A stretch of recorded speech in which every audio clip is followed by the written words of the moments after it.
The following content is provided under a Creative Commons license.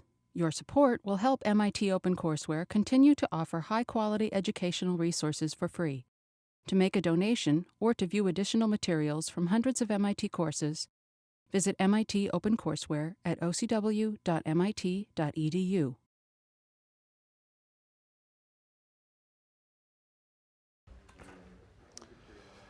All right, guys, let's get started.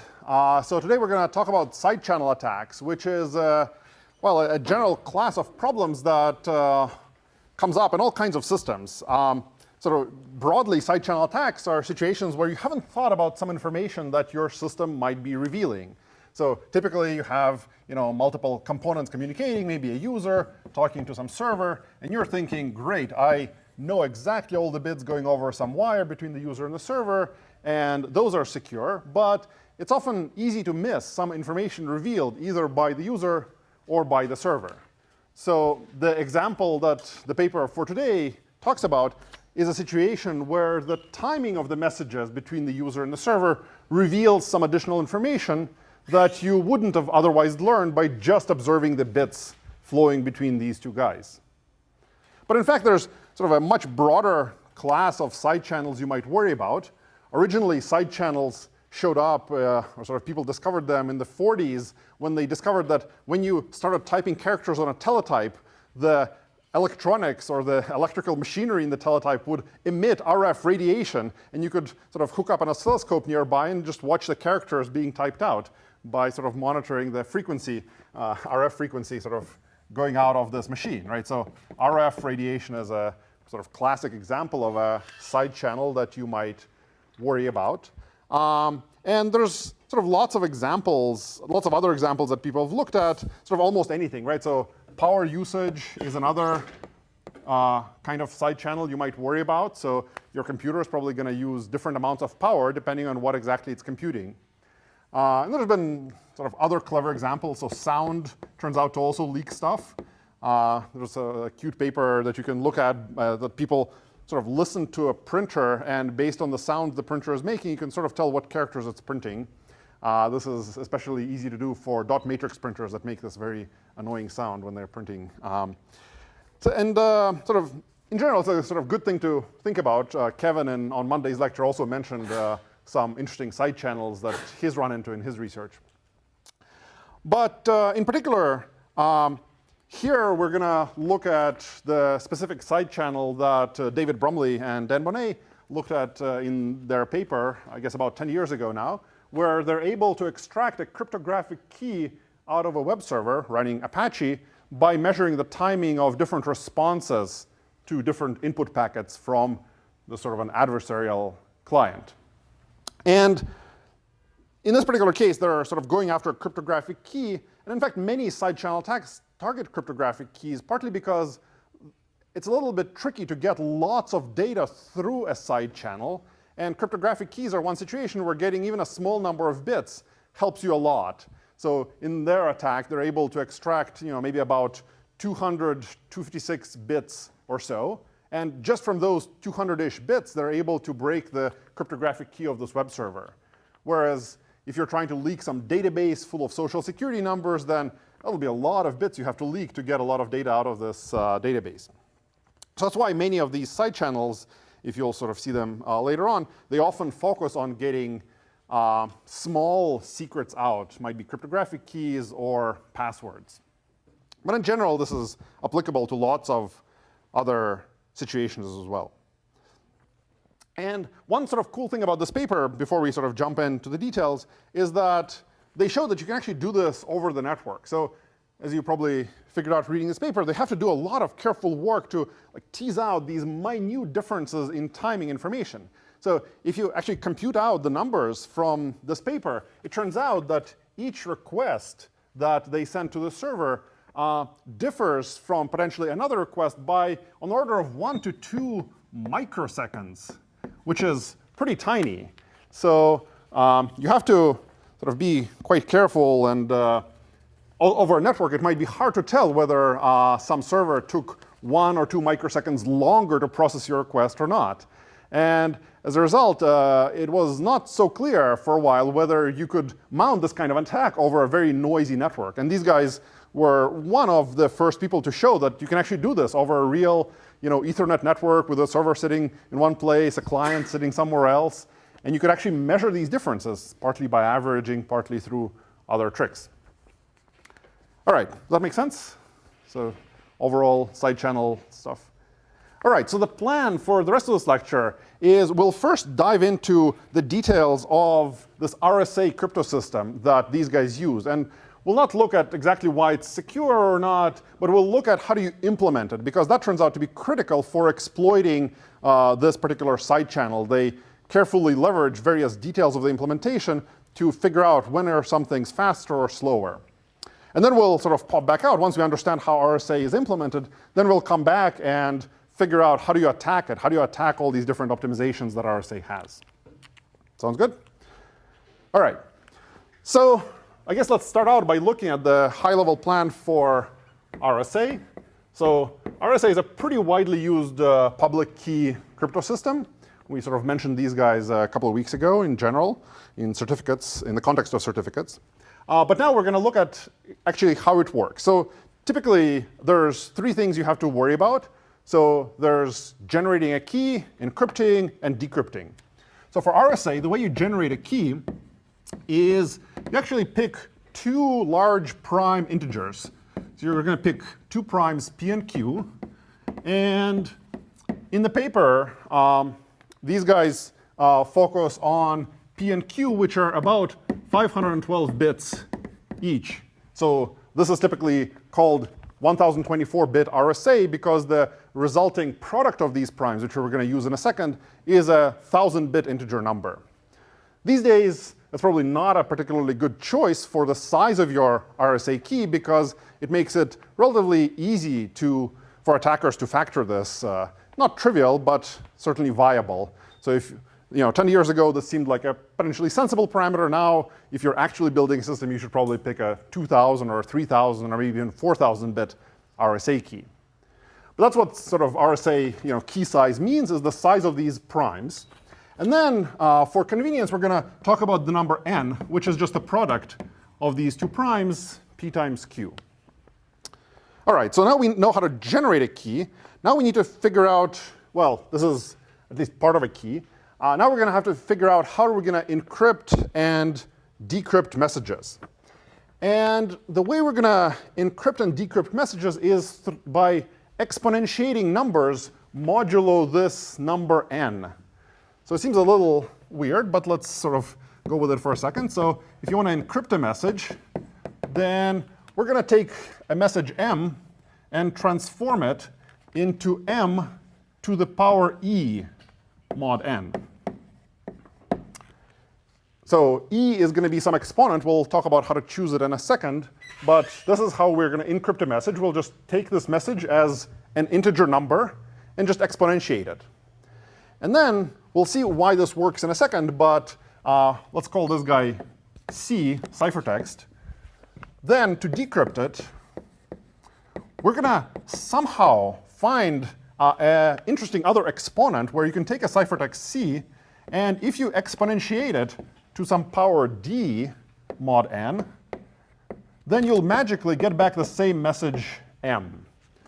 So this is the general plan. To encrypt, you exponentiate. To decrypt, you exponentiate by another exponent. And in general, it seems a little hard to figure out how we're going to come up with these two magic numbers that somehow end up giving us back the same message. But it turns out that if you look at sort of how exponentiation works or multiplication works modulo this number n, then there's this cool property that if you have any number x and you raise it to what's called the earlier phi function of n, sorry, well, maybe I'll use more board space for this. This seems actually important. So if you take x and you raise it to phi of n, then this is going to be equal to 1 mod n. And this phi function for our particular choice of n is pretty straightforward. It's actually p minus 1 times q minus 1. So this sort of gives us hope that maybe if we pick ED so that E times D is 5n plus 1, then we're in good shape. Because then any message m, we exponentiate it to E and D, we get back 1 times m, because our ED product is going to be roughly 5n plus 1, or maybe some constant, alpha times 5n plus 1. So does it roughly make sense? This is sort of why the message is going to get decrypted correctly. And it turns out that there's a reasonably straightforward algorithm if you know this phi value for how to compute D given an E or E given a D. All right, question? Isn't one mod n just one? Yeah, so that's why we add one more. Sorry? Up over there. Yeah, this one? Yeah. Yeah. Isn't one mod n just one? Yeah, sorry, I mean this. So when I say this mod n, it means that both sides taken mod n are equal. So what this means is, like, if you want to think of mod as literally an operator, you would write, OK, this guy mod n equals 1 mod n. So that's what sort of mod n on the side means. Like the whole equality is mod n. Yeah, sorry for the notation. Yeah. Make sense? All right. So what this basically means for RSA is that we're going to pick some value E. So E is going to be our encryption value.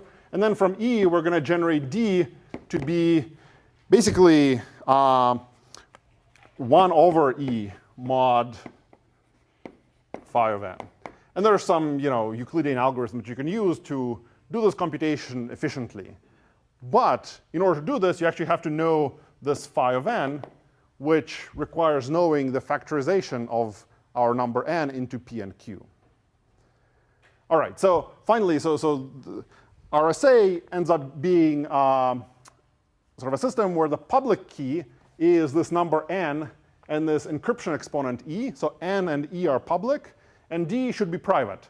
So then anyone can exponentiate a message to encrypt it for you, but only you know this value D, and therefore can decrypt messages. And as long as you don't know this factorization of P and Q, or of n into P and Q, then you don't know what this phi value is. And as a result, it's actually kind of difficult to compute this D value. So this is roughly what RSA is at a sort of high level. This roughly makes sense? All right. So there's two things I want to talk about now that we at least have the basic notation for RSA. There's sort of tricks to use it correctly and sort of pitfalls in how to use RSA. And then there's all kinds of implementation tricks of how do you actually implement sort of code to do these exponentiations and do it efficiently. And it's actually non-trivial because these are all large numbers. These are 1,000-bit integers that you can't just do a multiply instruction for. It's probably going to take the CPU a fair amount of time to do these operations. All right. So the first thing I want to mention is sort of various RSA pitfalls. One of them we're actually going to rely on in a little bit. So one property is that it's multiplicative. So what I mean by this is that suppose we have two messages. Suppose we have M0 and M1. And suppose I encrypt these guys. So I encrypt M0. I'm going to get M0 to the power E mod n. And if I encrypt M1, then I get M1 to the E mod n. The problem is that, or not necessarily a problem, but could be a surprise to someone using RSA, it's very easy to generate an encryption of M0 times M1, because you just multiply these two numbers. So if you multiply these guys out, you're going to get M0 M1 to the E mod n. This is a correct encryption under this simplistic use of RSA for the value M0 times M1. I mean, at this point, it's not a huge problem because you aren't able to decrypt it. You're just able to construct this encrypted message. But it might be that the overall system maybe allows you to decrypt certain messages. And if it allows you to decrypt this message that you construct yourself, maybe you can now go back and figure out what were these messages. So it's maybe not a great plan to sort of be ignorant of this fact. So this has certainly come back to bite a number of protocols that use RSA. So that's one property. We'll actually use it as a defensive mechanism towards the end of the lecture. Another property of RSA that you probably want to watch out for is the fact that it's deterministic. So in this naive implementation that I described here, if you take a message m and you encrypt it, you're going to get m to the e mod n, which is a deterministic function of the message. So if you encrypt it again, you'll get exactly the same encryption. This is not surprising, but it might not be a desirable property, because if I see you send some message encrypted with RSA, and I want to know what it is, it might be hard for me to decrypt it, but I can try different things, and I can see, well, are you sending this message? I'll encrypt it and see if you get the same ciphertext. And if so, I'll know, oh yeah, that's what you encrypted. Because all I need to encrypt a message is the publicly known public key, which is n and the number e. So that's not so great. And you might want to watch out for this property if you're actually using RSA. So all these sort of primitives are probably a little bit hard to use directly. What people do in practice in order to avoid these problems with RSA is they encode the message in a certain way before encrypting it. So instead of directly exponentiating a message, they actually take some function of a message, and then they encrypt that, mod n. And this function f, the sort of right one to use these days, is probably something called optimal asymmetric encryption padding, OAEP. You can sort of look it up, but it's some encoding that has two interesting properties. First of all, it injects randomness. So you can sort of think of f of m as generating a 1,000-bit message that you're going to encrypt. Part of this message is going to be your message m in the middle here, so that you can get it back when you decrypt, of course. But there's two interesting things you want to do. You want to put in some randomness here, some value r, so that when you encrypt the message multiple times, you'll get different results out each time. So then it's not deterministic anymore. And in order to defeat this multiplicative property and other kinds of problems, you're going to put in some fixed padding here. You can sort of think of this as maybe an alternating sequence of 1, 0, 1, 0, 1, 0. You can do better things, but roughly it's some predictable sequence that you put in here. And whenever you decrypt, you make sure the sequence is still there. If you did multiplication, then it's going to destroy this bit pattern. And then you should declare that, oh, someone tampered with my message, and reject it. And if it's still there, then presumably, sometimes provably, no one tampered with your message. And as a result, you should be able to accept it and treat message m as being correctly encrypted by someone. Make sense? Yeah. The attacker knows how big the pad is. Can't they can't they put a 1 in the lowest place and then a bunch of zeros so that you duplicate the pad under multiplication? Yeah, maybe. It's a little bit tricky because this randomness is going to bleed over. So the particular construction of this OAEP is a little bit more sophisticated than this. But if you imagine, this is like integer multiplication, not sort of bitwise multiplication. And so this randomness is going to bleed over somewhere. And it's you can construct an OAEP scheme such that this doesn't happen. This is a somewhat simplified version. Make sense? All right. So it turns out, basically, you shouldn't really use this RSA math directly. You should use some library in practice that implements all these things correctly for you and use it just as an encrypt-decrypt primitive. But it turns out these details will come in and matter for us because we're actually trying to figure out how to break or how to attack an existing RSA implementation. So in particular, the attack from this paper is going to exploit the fact that the server is going to check for this padding when they get a message. So this is how we're going to time how long it takes a server to decrypt. We're going to send some random message or some carefully constructed message, but the message wasn't constructed by taking a real m and encrypting it. We're going to construct a careful ciphertext integer value. And the server is going to decrypt it. It's going to decrypt to some nonsense. And the padding is going to not match with a very high probability. And immediately, the server is going to reject it. And the reason this is going to be good for us is because it'll tell us exactly how long it took the server to get to this point, to just do the RSA decryption, get this message, check the padding, and reject it. So that's what we're going to be measuring in this attack from the paper. That makes sense? So there's some integrity component to the message that allows us to time the decryption leading up to it. All right. So now let's talk about how do you actually implement RSA. So the core of it is really this exponentiation, which is not exactly trivial to do, as I was mentioning earlier, because all these numbers are very large integers. So the message itself is going to be, at least in this paper, a 1,000-bit integer.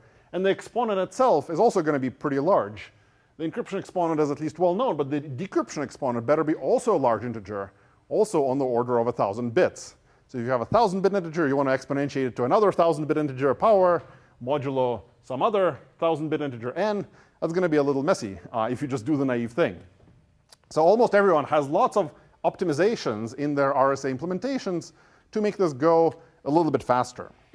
And there's sort of four optimizations that matter for the purpose of this attack. There's actually more tricks that you could play, but the most important ones are these. So first, there's something called the Chinese remainder theorem, or CRT. And just to remind you from like grade school or something, high school maybe, what this remainder theorem says, it actually says that if you have two numbers, and so if you have some value x, and you know that x is equal to a1 mod p, and you know that x is equal to a2 mod q, where p and q are prime numbers, and this is this modular equality applied to the whole equation, then it turns out that there's a unique solution to this mod pq. So there's some x equals to some x prime mod pq. And in fact, there's a unique such x prime, and it's actually very efficient to compute. So the Chinese remainder theorem sort of also comes with an algorithm for how do you compute this unique x prime that's equal to x mod pq, given the values a1 and a2 mod p and q, respectively. That make sense, roughly? OK, so how could you use this Chinese remainder theorem to speed up modular exponentiation? So the way this is going to help us is that, if you notice, all the time we're doing this computation of some bunch of stuff modulo n, which is p times q. And the Chinese remainder theorem says that if you want the value of something mod p times q, it suffices to compute the value of that thing mod p and the value of that thing mod q, and then use the Chinese remainder theorem to figure out the unique solution to what this thing is mod p times q. All right, why is this faster? Seems like you're basically doing the same thing twice, and then some more work to recombine it. Is this going to save anything? Yeah? If p and q are small enough to fit inside machine size types? Well, they're certainly smaller. They're not that small, right? So n is 1,000 bits. P and q are both 500 bits. So they're not quite to the machine word size yet. But it is going to help us, because most of the stuff we're doing in this computation is all these multiplications. And roughly, multiplication is quadratic in the size of the thing you're multiplying. Because the sort of grade school method of multiplication, you take all the digits and you multiply by all the other digits in the number. And as a result, doing exponentiation and multiplication is roughly quadratic in the input size. So if we shrink the value of p, we basically go from 1,000 bits to 512 bits. We've reduced the size of our input by 2. So this means that all this multiplication exponentiation is going to be roughly 4 times cheaper. So even though we do it twice, each time is 4 times faster. So overall, the CRT optimization is going to give us basically a 2x performance boost for doing any RSA operations, both on the encryption and decryption side. That makes sense, roughly? All right. So that's the sort of first optimization that most people use. The second thing that most implementations do is a technique called sliding windows.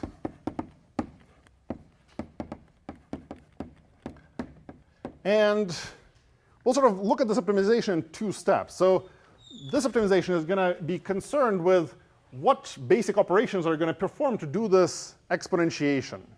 So suppose you have some ciphertext C that's now 500 bits because we're now doing mod P or mod Q.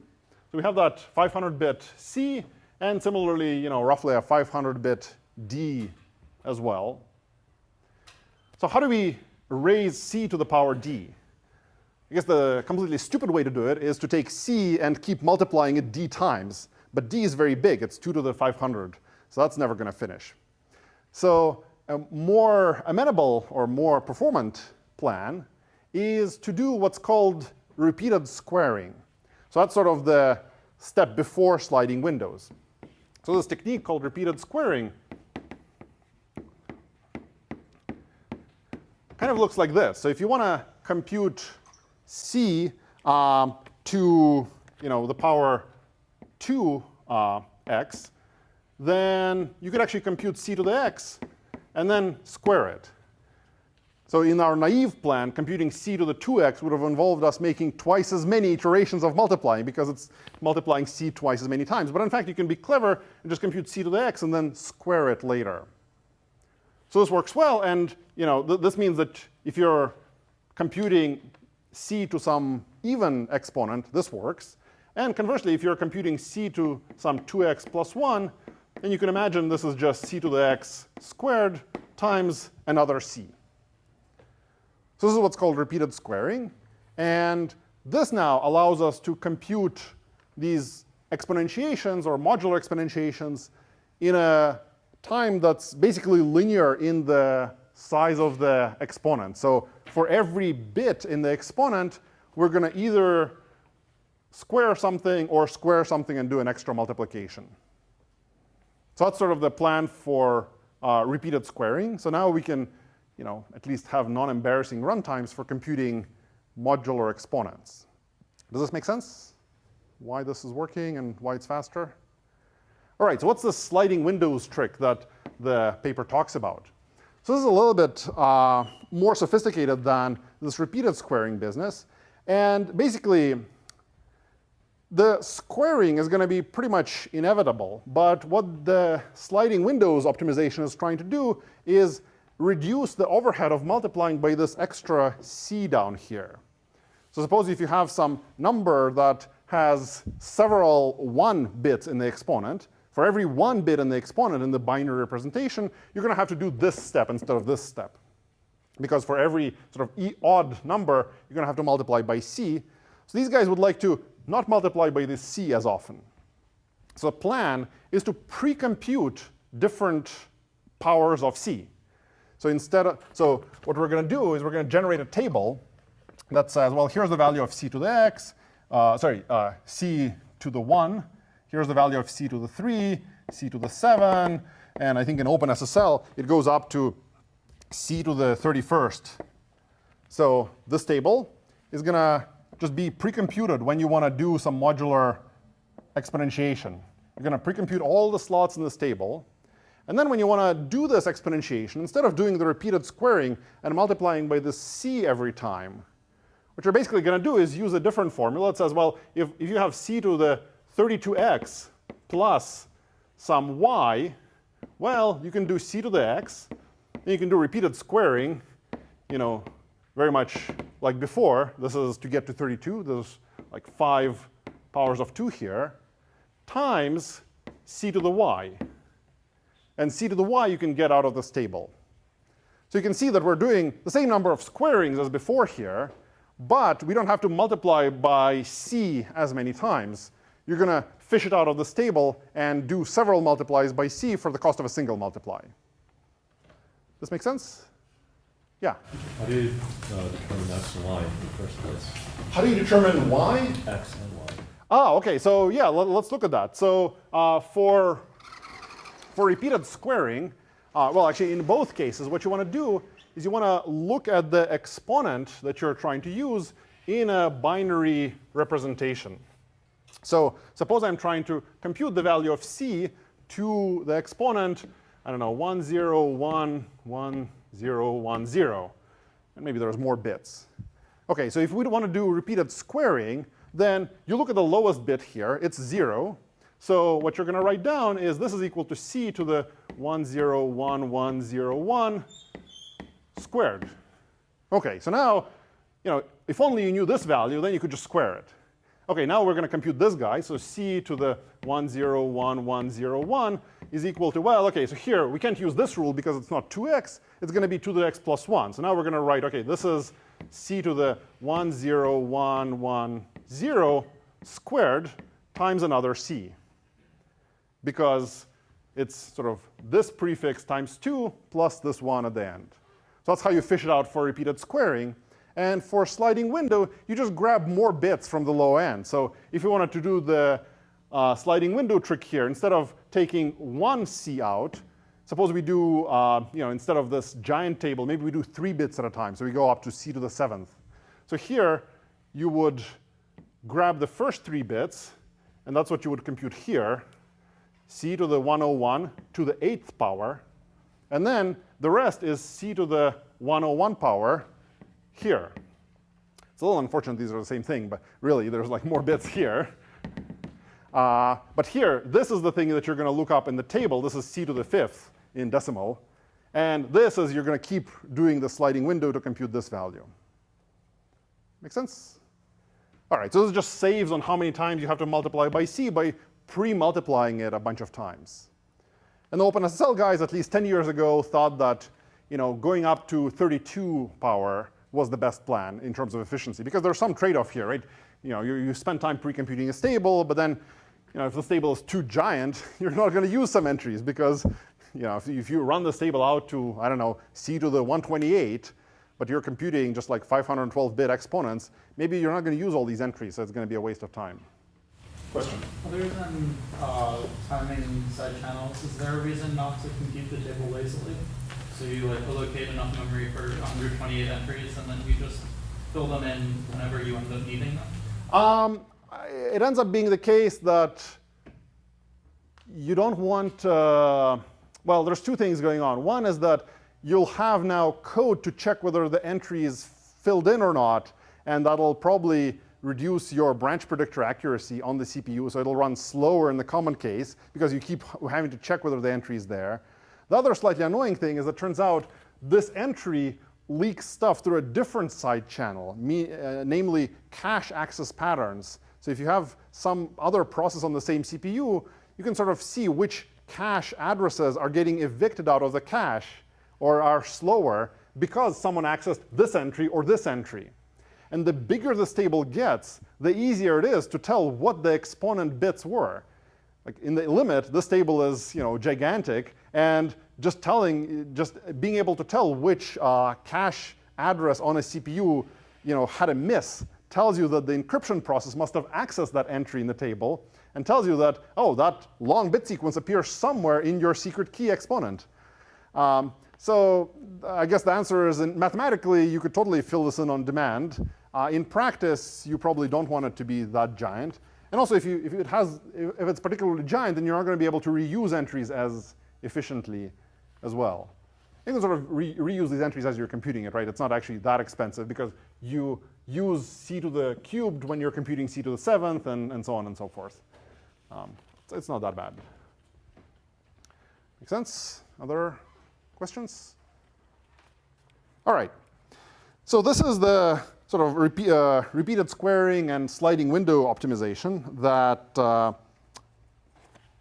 OpenSSL implements, still does. I don't actually know whether they still have the same size of the sliding window or not, but it does actually give you a fair bit of speed up. So before, you had to square for every bit in the exponent, and then you'd have to have a multiply for every 1 bit. So if you have a 500-bit exponent, then you're going to do 500 squarings, and on average, roughly 256 multiplications by c. So with sliding windows, you're going to still do the 512 squarings, because there's no sort of getting around that. But instead of doing 256 multiplies by c, you're going to hopefully do way fewer, maybe something on the order of like 32 maybe multiplies by some entry in this table. So that's sort of the general plan. Or that's why it's sort of saves something. Not as dramatic as CRT, not 2x, but could save you like close to 1.5x maybe. Well, depending on exactly what the numbers look like. Make sense?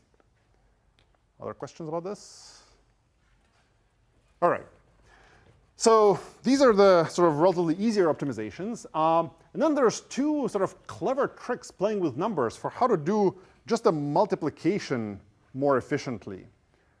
So the first one of these optimizations that we're going to look at, I think I'll erase this board, is called this Montgomery representation. And we'll see in a second why it's particularly important for us.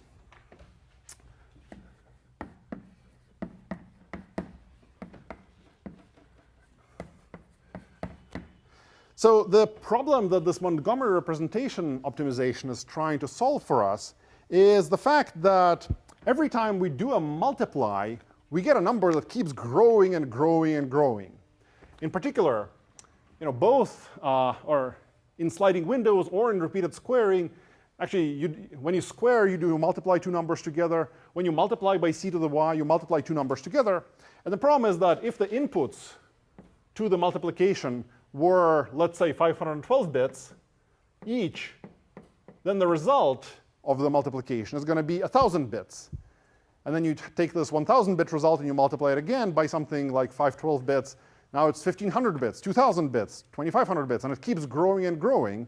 And we really don't want this, because multiplication is quadratic in the size of the number we're multiplying. So we have to keep the size of our number as small as possible, which means basically 512 bits, because all this computation is mod p or mod q. Yeah? What you want finally is just a remainder, so you can just take the remainder after. That's right, yeah. So the cool thing is that we can keep this number down, because what do we do? Let's say we want to compute, c to the x, just from this example, squared, squared again, squared again.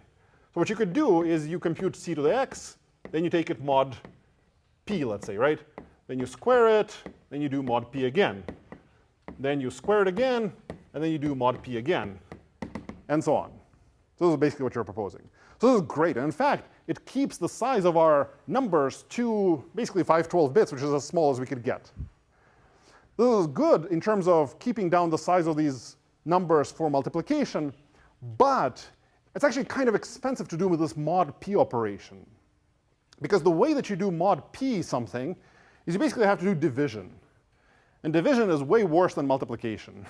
I'm not going to go through sort of the various algorithms for division, but it's really slow. You really want to avoid division as much as possible, because it's not even just sort of a straightforward quadratic thing. You have to do some approximation algorithm, sort of like Newton's method of some sort, and just keep iterating. It's going to be slow. And in the naive implementation, this actually turns out to be the slowest part of doing multiplications. The multiplication is cheap, but then doing mod p or mod q to bring it back down in size is going to be actually more expensive than the multiply. So that's actually kind of a bummer. So the way that we're going to get around this is by doing this multiplication in this clever other representation. And I'll sort of show you the trick here.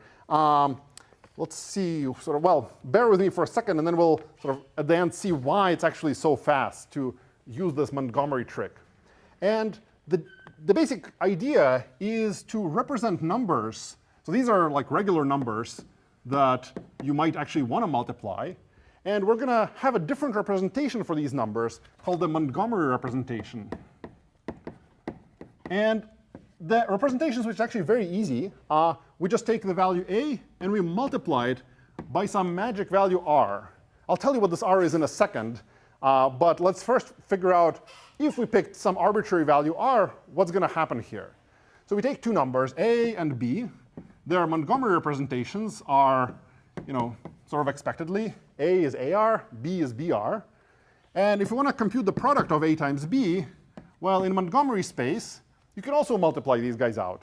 You can take AR, multiplied by BR, and what you get here is AB times R squared. So there's two R's now. That's kind of annoying, but you can sort of divide it back by R, and we get AB times R. So this is probably weird in the sense that why would you multiply by this extra number? But let's first figure out whether this is correct, and then we'll figure out why this is going to be faster. So it's correct in the sense that it's very easy. If we want to multiply some numbers, we just multiply by this R value, and we get the Montgomery representation. Then we can do all these multiplications to these Montgomery forms. And it's just every time we multiply two numbers, we have to divide by r. We'll get the Montgomery form of the multiplication result.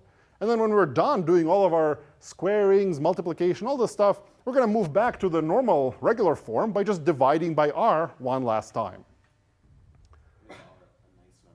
Yeah, so we're going to now pick r to be a very nice number. And in particular, we're going to pick r to be a very nice number to make this division by r very fast. And the cool thing is that if this division by r is going to be very fast, then this is going to be a small number, and we're not going to have to do this mod q very often. In particular, AR, let's say, is also going to be roughly 500 bits, because it's all actually mod P or mod Q. So AR is 500 bits.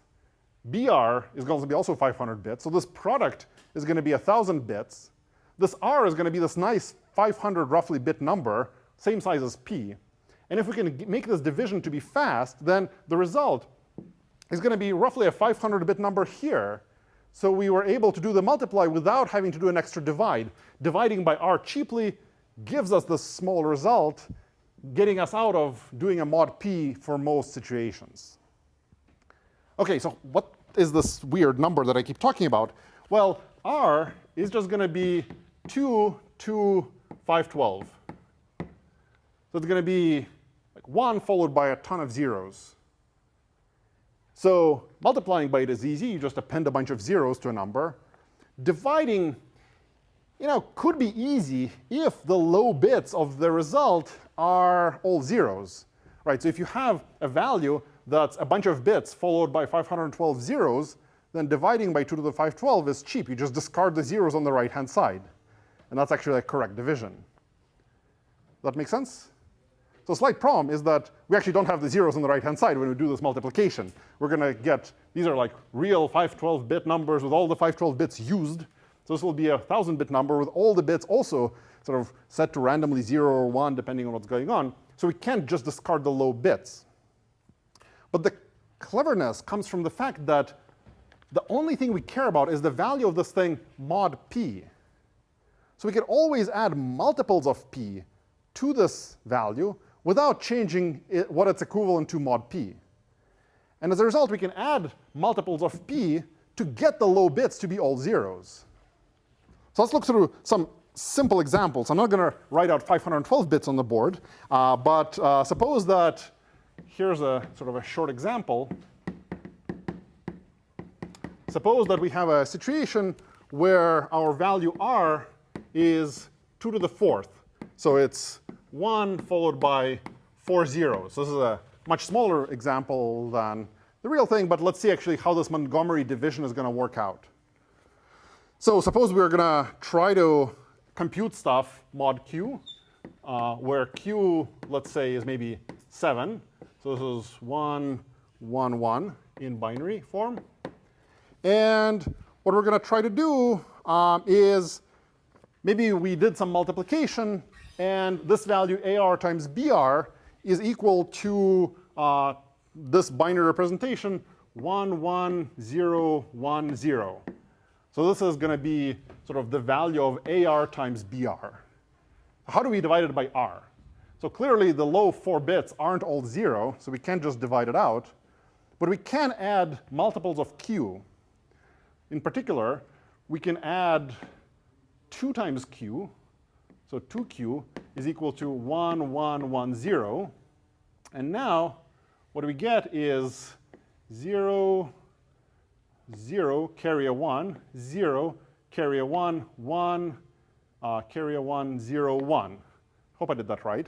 So this is what we get. So now we get AR, BR plus 2q. But we actually don't care about the plus 2q. It's actually fine, because all we care about is the value mod, well, q or something, right? And now we're closer. We have 3 0 bits at the bottom. Now we can add another multiple of q. This time it's going to be probably 8q.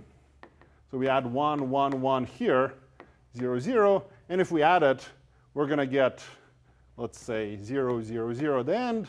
Add these two guys 0, carry a 1, 0, carry a 1, 1, 1. I think that's right. But now we have our original AR, BR plus 2q plus 8q is equal to this thing. And finally, we can divide this thing by r very cheaply, because we just discard the low 4 zeros. Make sense? Question. Is ARVR always going to end in, I guess, 1024 zeros? No, and the reason is that okay, here's the thing that's maybe confusing. A was, let's say, 512 bits. Then you multiply it by r. So here, you're right. This value is a 1,000-bit number, where the high bit is a, the high 512 bits are a, and the low bits are all zeros. But then you're going to do it mod q to bring it down, to make it smaller. And in general, this is going to be the case, because it only sort of has these low zeros the first time you convert it. But after you do a couple of multiplications, they're going to be arbitrary bits. So these guys, right, so yeah, I really should have written, mod q here. And you compute this mod q as soon as you do the conversion to keep the whole value small. Make sense? Other question? Yeah, so the initial conversion is expensive, or at least it's as expensive as doing a regular modulus during the multiplication. The cool thing is that you pay this cost just once when you do the conversion into Montgomery form. And then, instead of converting it back at every step, you just keep it in Montgomery form.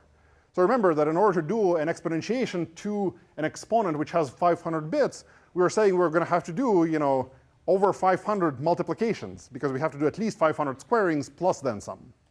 So you do these mod q twice, and then you get a lot of cheap divisions if you stay in this form. And then you do a division by r to get back to this form again. So instead of doing 500 mod q's for every multiplication step, you do it twice mod q. And then you keep doing these divisions by r cheaply using this trick. Question? So when you're adding the multiples of q and then dividing by r, why are you still maintaining the same mod q? Because it's actually mod q means the remainder when you divide by q. So x plus y times q, mod q, is just x. But are you dividing by r before you put the mod q? So in this case, dividing by so another sort of nice property is that because it's all modulus a prime number, it's also true that if you have x plus yq divided by r mod q, this is actually the same thing as x divided by r mod q. The way to sort of think of it is that there's no real division in modular arithmetic. It's just an inverse. So what this really says is this is actually x plus yq times some number called r inverse. And then you compute this whole thing mod q. And then you could sort of think of this as, well, x times r inverse mod q plus yq r inverse mod q. And this thing cancels out because it's something times q. Make sense? All right. And there's some closed form for this thing. So here I did it like bit by bit. OK, well, 2q, then 8q, et cetera. There's actually a nice closed formula that you can compute. It's in the lecture notes, but it's not probably worth spending time on the board here for how do you figure out what multiple of q should you add to get all the low bits to turn to 0. So then it turns out that in order to do this division by r, you just need to compute this magic multiple of q, add it, and then discard the low bits. And that brings your number back to 512 bits, or whatever the size is. Make sense? OK, and here's the subtlety. Like, the only reason we're talking about this is that there's something funny going on here that is going to allow us to learn timing information. And in particular, even though we divided by r, we know the result is going to be 512 bits. But it still might be greater than q, because q isn't exactly 2 to the 512. It's some 512-bit number. So it might be a little bit less than r. So it might be that after we do this cheap division by r, we might have to subtract out q one more time, because we get something that's small, but not quite small enough. So there's a chance that after doing this division, we maybe have to also subtract q again. And this subtraction is going to be part of what this attack is all about. So it turns out that subtracting this q adds time.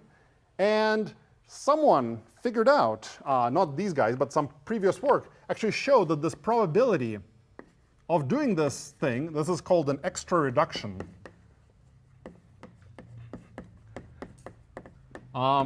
This probability sort of depends on the particular value that you're exponentiating. So if you're computing x to the d mod q, the probability of an extra reduction at some point while computing x to the d mod q is going to be equal to x mod q divided by 2r. All right, so let me just sort of separate out. So if we're going to be computing x to the d mod q, then depending on what the value of x mod q is, whether it's big or small, you're going to have either more or less of these extra reductions. And just to show you where this is going to fit in, this is actually going to happen in the decrypt step. Because during the decrypt step, the server is going to be computing c to the d. And this says that, well, the extra reductions are going to be proportional to how close x, or c in this case, is to the value q. So this is going to be worrisome, right? Because the attacker gets to choose the input c, and the number of extra reductions is going to be proportional to how close the c is to one of the factors, the q. And this is how you're going to tell that, oh, I'm getting close to the q, or I've overshot q. And all of a sudden, there's no extra reductions. It's probably because x mod q is very small, because x is q plus a little epsilon, and it's very small. So that's one part of the timing attack we're going to be looking at in a second. Make sense? I don't have any proof that this is actually true, but we'll sort of take it on faith that these extra reductions work like this. Yeah, question? What happens if you don't do this extra reduction? What happens if you don't do this extra reduction? Yeah, you know, you can avoid this extra reduction, and then you're just going to have to do some extra, probably modular reductions later. I think the math just works out nicer this way for the Montgomery form. I think for many of these things, it's actually like once you look at it as a timing channel, then you're thinking, well, yeah, maybe we should just like not do this at all, or maybe we should do some other plan. So you're right. I think you can probably avoid this extra reduction and probably just do the mod q perhaps at the end. I haven't actually tried implementing this, but that seems like it could work. It might be that you just have to do mod q once at the end, which you'll have to probably do anyway. So it's not super clear. Maybe it saves you a little bit of something, but probably not huge. So in light of the fact that this timing attack exists, maybe you should avoid this. But I shouldn't speak authoritatively to this. I haven't actually tried implementing this. So maybe there's some like deep reason why this extra reduction has to happen. I couldn't think of one, but all right. Other questions? All right. So here's the last piece of the puzzle for how OpenSSL, this library that this paper attacks, implements multiplication. So this Montgomery trick is great for avoiding the mod q part during modular multiplication. But then there's a question of how do you actually multiply two numbers together? So we're like going lower and lower level. So suppose you have sort of the raw multiplication. So this is not even modular multiplication. Suppose you have two numbers, a and b. And both these guys are 512-bit numbers. How do you multiply them together when your machine is only a 32-bit machine like the guys in the paper, or 64-bit, but still, same thing. So how would you implement multiplication of these guys? Any suggestions? Well, I guess there's a straightforward plan, which is you just represent a and b as a sequence of machine words, and then you just do the sort of quadratic product of these two guys. So let me just see a simple example. Instead of thinking of 512-bit numbers, let's think of these guys as 64-bit numbers, and we're on a 32-bit machine, right? So we're going to have values. The value a is going to be represented by two 32-bit things. That's going to be, let's call it a1 and a0. So a0 is the low bits, a1 is the high bits. And similarly, we're going to represent b as two things, b1, b0. So then a naive way to represent AB is going to be to multiply all these guys out. So it's going to be a 3-cell number, right? The high bit is going to be A1, B1. The low bit is going to be A0, B0.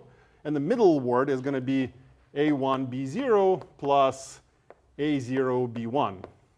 So this is how you do the multiplication, right? Make sense? Yeah, question? So I was going to say, so you're getting to like using Karatsuba's method? Yeah, so this is sort of like a clever method alternative for doing multiplication, which doesn't involve 4 steps. So here we had to do 4 multiplications. There's this clever other method, Karatsuba. I don't know, do they teach it in like 601 or something these days? 042, excellent, yeah. So it's a very nice method, and almost every cryptographic library implements it. For those of you that, I guess, weren't undergrads here, since we have grad students, maybe they haven't seen Karatsuba, I'll just sort of write it out on the board. It's sort of a clever thing the first time you see it. And what you can do is basically compute out 3 values. You're going to compute A1, B1. You're going to also compute A1 minus B0 times B1 minus, A1 minus A0, B1 minus B0, and A0, B0. And this does 3 multiplications instead of 4. And it turns out you can actually reconstruct this value from these 3 multiplication results. And the particular way you do it is sort of this is going to be the, well, here, let me write it out in a different form. So we're going to have 2 to the 64 times, 2 to the 64 plus 2 to the 32 times A1, B1 plus 2 to the 32 times minus that little guy in the middle, A1 minus A0, B1 minus B0. And finally, we're going to do 2 to the 32 plus 1 times A0, B0. And it's a little messy, but actually if you work through the details, you'll end up convincing yourself, hopefully, that this value is exactly the same as this value. It's a little clever, but nonetheless, it saves you 1 multiplication. And the way you apply this to doing much larger multiplications is that you just recursively keep going down. So if you had 512-bit values, you could break it down to 256-bit multiplication. You do 3 256-bit multiplications. And then each of those you're going to do using the same Karatsuba trick recursively. And eventually you'll get down to machine size, which you can just do with a single machine instruction, and then sort of reconstruct the value at the top. This make sense? So what's the timing attack here? How do these guys exploit this Karatsuba multiplication? Well, it turns out that OpenSSL worries about basically 2 kinds of multiplications that it might need to do. One is a multiplication between 2 large numbers that are about the same size. So this happens a lot when we're doing this modular exponentiation, because all the values we're going to be multiplying are all going to be roughly 512 bits in size. So when we're doing multiplying by c to the y or doing a squaring, we're multiplying 2 things that are about the same size. And then this Karatsuba trick makes a lot of sense, because instead of computing stuff in times squared of the input size, Karatsuba is roughly n to the 1.58, something like that. So it's much faster. But then there's this other situation where OpenSSL might be multiplying 2 numbers that are very different in size, one that's very big and one that's very small. And in that case, you could use Karatsuba, but then it's going to be actually slower than doing the naive thing. Suppose you are trying to multiply a 512-bit number by a 64-bit number. You'd rather just do the straightforward thing where you just multiply by each of the things in the 64-bit number. That's 2n instead of n to the 1.58 something. So as a result, the OpenSSL guys try to be clever, and that's where often problems start. They decided that they'll actually switch dynamically between this Karatsuba efficient thing and this sort of grade school method of multiplication here. And their heuristic was basically, if the 2 things you're multiplying are exactly the same number of machine words, so they basically have the same number of bits up to 32-bit units, then they're going to do Karatsuba. And if the two things that are multiplying have a different number of 32-bit units, then they'll do the quadratic or sort of straightforward, regular, normal multiplication. And there you can sort of see, well, if your number all of a sudden switches to being a little bit smaller, then you're going to switch from this efficient thing to this other multiplication method. And presumably, the cutoff point isn't going to be exactly smooth, so you'll be able to tell, oh, all of a sudden, it's now taking a lot longer to multiply or a lot shorter to multiply than before. And that's what these guys sort of exploit in their timing attack again. That make sense? What's going on with those multiplies? All right. So I think I'm now done with sort of telling you about all the weird implementation tricks that people play when implementing RSA in practice. So now let's try to put them back together into an entire web server and figure out how do you, tickle all these interesting bits of the implementation from the input network packet. So what happens in a web server is that the web server, if you remember from the HTTPS lecture, has a secret key. And it uses the secret key to prove that it's the correct owner of that certificate in this HTTPS protocol or in TLS. And the way this works is that the client sends some randomly chosen bits. And the bits are encrypted using the server's public key. And the server in this TLS protocol decrypts this message. And if the message checks out, it uses those random bits to establish a session key. But in this case, the message isn't going to check out. The message is going to be carefully chosen. The padding bits aren't going to match. And the server is going to return an error as soon as it finishes decrypting our message. And that's what we're going to time here. So the server, you can sort of think of it as this is Apache with OpenSSL. It's going to get a message from the client. And you can sort of think of this as a ciphertext C or a hypothetical ciphertext that the client might have produced. And the first thing we're going to do with a ciphertext C, we want to decrypt it using roughly this formula. And if you remember, the first optimization we're going to apply is the Chinese remainder theorem. So the first thing we're going to do is basically split our pipeline into two parts. We're going to do one thing mod P, another thing mod Q, and then recombine the results at the end of the day. So the first thing we're going to do is we're actually going to take C, and we're going to compute let's call this C0, which is going to be equal to C mod Q. And we're also going to have a different value. Let's call it C1, which is going to be C mod P. And then we're going to do the same thing to each of these values to basically compute C to the D mod P and C to the D mod Q. And here we're going to basically initially, we're going to start sort of after CRT. We're going to switch into Montgomery representation because that's going to make our multiplies very fast. So the next thing OpenSSL is going to do to your number, it's actually going to compute, I'll denote it C0 prime, which is going to be C0 times R mod Q. And the same thing down here. I'm not going to write out the bottom pipeline. It's exactly the same. And then, now that we've switched into Montgomery form, we can finally do our multiplications. And here's where we're going to use the sliding window technique. So once we have C prime, we can actually try to compute the C prime exponentiated to D mod Q.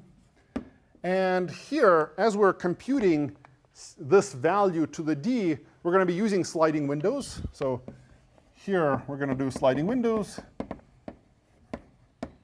for the bits in this D exponent. And also, we're going to do Karatsuba or regular multiplication, depending on exactly what the sizes of our operands are. So if it turns out that the thing we're multiplying, C0 prime, and maybe the previously squared result are the same size, we're going to do Karatsuba. If C0 prime is tiny, but some previous thing we're multiplying it to is big, then we're going to do sort of quadratic multiplication, normal multiplication. So there's sort of sliding windows coming in here. Here we also have this Karatsuba versus normal multiply. And also in this step, the extra reductions come in, because at every multiply, the extra reductions are going to be proportional to the thing we're exponentiating mod q. So just to sort of plug in that formula over here, the probability of extra reduction is going to be proportional to the value of C0 prime mod q divided by 2r. Make sense? So this is where the really timing sensitive bit is going to come in. And there's actually two effects here. There's this Karatsuba versus normal choice, and then there's the number of extra reductions you're going to be making. But OK, so we'll see how we exploit this in a second. But now that you get this result for mod q, you're going to get a similar result mod p. You can finally recombine these guys from the top and the bottom, and sort of you use CRT.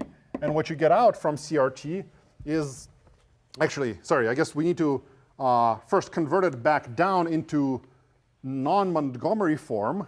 So we're going to get, first we're going to get prime to the d divided by r mod q. And this thing, because C0 prime was C0 times r mod q, if we do this, then we're going to get back out our value of c to the d mod q. And we get c to the d mod q here. We're going to get c to the d mod p on the bottom version of this pipeline. And we can use CRT to get the value of c to the d mod n. Sorry for the small type here, or font size. But roughly, it's the same thing we're expecting here. We can finally get our result, and we get our message m. So the server takes an incoming packet that it gets, runs it through this whole pipeline, does two parts of this pipeline, ends up with a decrypted message m that's equal to c to the d mod n. And then it's going to check the padding on this message. And in this particular attack, because we're going to carefully construct this value c, the padding is going to actually not match up. We're going to choose the value c according to some other heuristics that aren't encrypting a real message with the correct padding. So the padding is going to be a mismatch, and the server is going to immediately report an error back to the client and close the connection. And that's the time that we're going to measure to figure out how long this whole pipeline took. That make sense? Any questions about this pipeline, putting all these optimizations together? Isn't that C0 to the d mod q and C1 to the d mod q when you assemble them back? Yeah, you're probably right. Yeah, C1 to the d, C0 to the d. Yeah, right. This is C0. Yeah, you're right. Question? When you divide by r mod q, isn't there uncertainty in how many q's you have to add to get the low bits to be 0, and also is there an extra reduction? Yeah, so there might be extra reductions in this final phase as well. You're right. So potentially, we have to do this divide by r correctly. So we probably have to do exactly the same thing as we saw for the Montgomery reductions here when we do this divide by r to convert it back. So it's not clear exactly how many q's we should add. We should figure out how many q's to add that many, kill the low zeros, and then do mod q again, maybe an extra reduction. So you're absolutely right. This is exactly the same kind of divide by r mod q as we do for every Montgomery multiplication step. Make sense? All right. Any other questions? All right. So how do we exploit this? How does an attacker actually figure out what the secret key of the server is by measuring the time of this entire pipeline? So these guys have a plan that basically involves guessing one bit of the private key at a time. And what they mean actually by guessing the private key is that you might think the private key is this decryption exponent d, because actually you know E, you know N, that's the public key. The only thing you don't know is D. But in fact, in this attack, they didn't go for the exponent d directly. That's a little bit harder to guess. Instead, what they're going to go for is the value q or the value p. Doesn't really matter which one. Once you guess what the value p or q is, then you can, given n, you can factor it into p times q. Then if you know p times q, you can actually, if you know the values p and q, you can compute that phi function we saw before. It's going to allow you to get the value d from the value e. So this factorization of the value n is hugely important. It should be secret for RSA to remain secure. So these guys are actually going to go and try to guess what the value of q is by timing this pipeline. All right. So how do these guys actually do it? Well, they construct carefully chosen inputs C into this pipeline, and I guess I keep saying they keep measuring the time for this guy. But the particular, there's two parts to the attack. You have to sort of bootstrap it a little bit to guess the first couple of bits.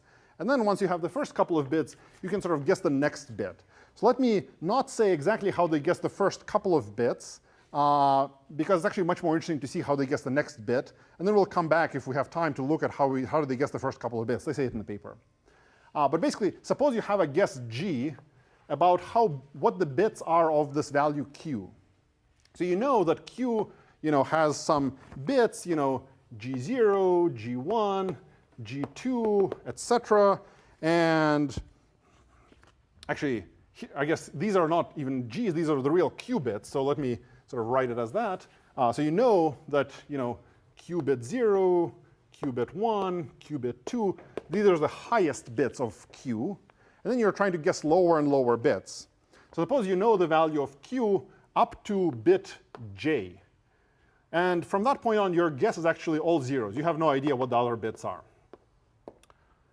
So these guys are going to try to get this guess g into this place in the pipeline, because this is where there's two timing effects, this choice of Karatsuba versus normal multiplication, and this choice of, or this different number of extra reductions depending on the value of C0 prime. So they're going to actually try to get two different guess values into that place in the pipeline, one that looks like this, and one that they call G high, which is all the same high bits, Q2, Qj, and for the next bit, which they don't know, guess G is going to have 0, G high is going to have a bit 1 here, and all zeros later on. So how does it help these guys figure out what's going on? So there's really sort of two ways you can sort of think of it. Suppose that we get this guess G to be the value of C0 prime. So you can sort of think of this G and G high being the C0 prime value on that left board over there. It's actually fairly straightforward for them to do this, right? Because C0 prime is pretty deterministically computed from the input ciphertext C0. You just multiply it by R. So in order for them to get some value into here as a guess, they just need to take their guess and first divide it by R. So divided by 2 to the 512 mod something. And then they're going to inject it back. And the server is going to multiply by R. And off you go. Make sense? All right. So suppose that we manage to get our particular chosen integer value into that C0 prime spot. So what's going to be the time to compute C0 prime to the d mod q? So there's two possible sort of options here where q falls in this picture. So it might be that q is sort of between these two values, because the next bit of q is 0. So this value is going to be less than q, but this guy is going to be greater than q. So this happens if the next bit of q is 0. Or it might be that q lies above both of these values if the next bit of q is 1. So now we can try to tell, OK, like what's going to be the timing of decrypting these two values if q lies in between them or if q lies above both of them. So let's look at the situation where q lies above both of them. Well, in that case, actually everything is pretty much the same, right? Because both of these values are smaller than q, then the value of these things mod q is going to be roughly the same. They're going to be a little bit different because there's an extra bit, but more or less they're sort of the same magnitude. And the number of extra reductions is also probably not going to be hugely different because it's proportional to the value of this guy mod q. And for both of these guys, they're both a little bit smaller than q. So they're all about the same, right? Neither of them is going to exceed Q and all of a sudden have many fewer extra reductions. So if Q is greater than both of these guesses, then Karatsuba versus normal is going to stay the same. The server is going to do the same thing basically for both G and G high in terms of Karatsuba versus normal. And the server is going to do about the same number of extra reductions for both these guys as well. So if you see that the server is taking the same amount of time to respond to these guesses, then you should probably guess that, oh, Q probably has the bit 1 here. On the other hand, if Q lies in the middle, then there's two possible things that could sort of trigger and change the timing. One possibility is that because G high is just a little bit larger than Q, then the number of extra reductions is going to be proportional to this guy mod Q, which is very small, because C0 prime is Q plus just a little bit in these extra bits. So the number of extra reductions is going to plummet, and all of a sudden it will be faster. Another possible thing that could happen is that maybe the server will decide, oh, now it's time to do normal multiplication instead of Karatsuba. Maybe, for this value, all these C to the 0 prime was the same number of bits as Q. If it turns out that G high is above Q, then G high mod Q is potentially going to have fewer bits. And if this crosses a 32-bit boundary, then the server is going to do normal multiplication all of a sudden.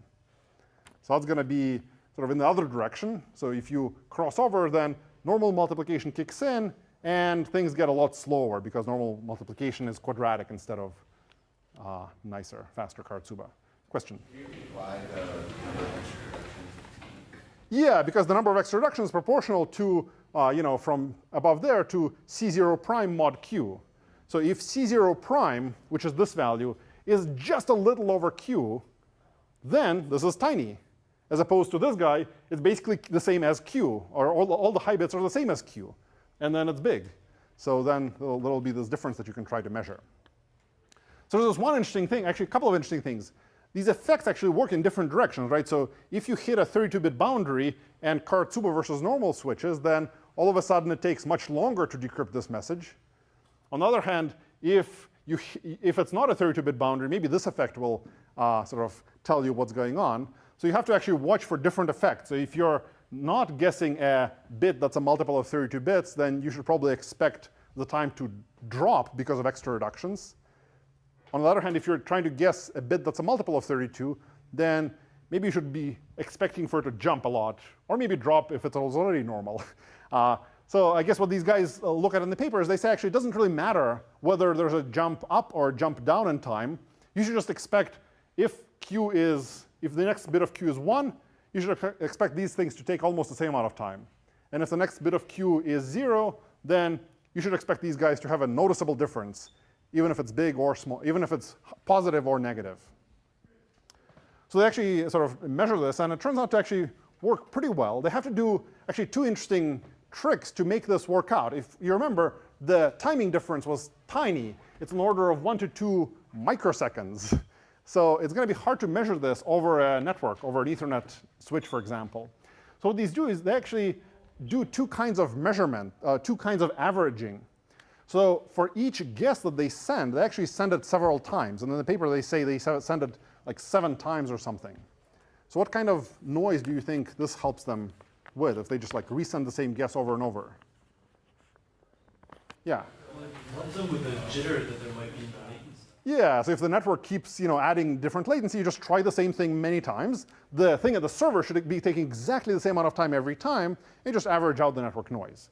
And in the paper, they say they take the median value. I actually don't understand why they take the median. I think they should be taking the min. That's the real thing that's going on. But anyway, this lets them average out the network noise. But then they do this other weird thing, which is that when they're sending a guess, they don't just send the same guess 7 times. They actually send a neighborhood of guesses, and each value in the neighborhood gets sent 7 times itself. So they actually send G 7 times, then they send G plus 1, also 7 times, then they send G plus 2, also 7 times, etc., up to G plus 400 in the paper. Why do they do this kind of averaging as well over different G values instead of just sending G 7 times 400 times? This seems more straightforward. Yeah? maybe to average out over noise induced by other code paths that happen. Yeah. So actually what's going on, right, is like we're actually trying to measure exactly how long this piece of the computation will take. But then there's lots of other stuff. For example, this other pipeline that's at the bottom, it's doing all this stuff mod p. I mean, it's also going to take different amounts of time depending on what exactly the input is. So the cool thing is that if you perturb the value of your guess g by adding 1, 2, 3, whatever, it's just going to twiddle the low bits. So the timing attack we just looked at just now isn't going to change because that depended on this middle bit flipping. But everything that's happening on the bottom side of the pipeline, mod p, is going to be totally randomized by this. Because when you do it mod p, then adding an extra bit could shift things around quite a bit, mod p, and you're not going to it'll average out other kinds of sort of computational noise that's deterministic for a particular value, but it's not related to this part of the computation we're trying to go after. Make sense? How do they do that when they try to guess the lower bits? So actually they use some other mathematical trick to only actually bother guessing the top half of the bits of Q. It turns out if you know the top half of the bits of Q, there's some math you can rely on to factor the numbers, and then you're in good shape. So you can always twiddle the low bits and basically not worry about it. Make sense? Yeah, question? How do you ensure that your guess actually goes to the right place? Well, you're going to construct this value C0. Well, you want the C0 prime. You're going to construct a value C by basically taking your C0 prime and multiplying it times R inverse mod n. And then when the server takes this value, it's going to push it through here. So it's going to compute C0. It's going to be C mod Q. So that value is going to be C0 prime R inverse mod Q. Then you multiply it by R, so you get rid of the R inverse. And then you end up with the guess exactly in this position. So the cool thing is basically all the manipulations leading up to here are just multiplying by this R, and you know what R is going to be. It's going to be 2 to the 512. So that's going to be relatively straightforward to do. Make sense? Other questions? Yeah? Could we just cancel out time from the bottom of the pipeline by making change the value of multiple of p? Well, if you knew P, you'd be in business. Yeah, so that's the thing, yeah. So you don't know what P is, but you just want to sort of randomize it out. Yeah, that's what's going on, yeah. Other questions? All right, well, we ran over a little bit, but thanks for sticking around. So we'll start talking about other kinds of problems next week. See you guys then.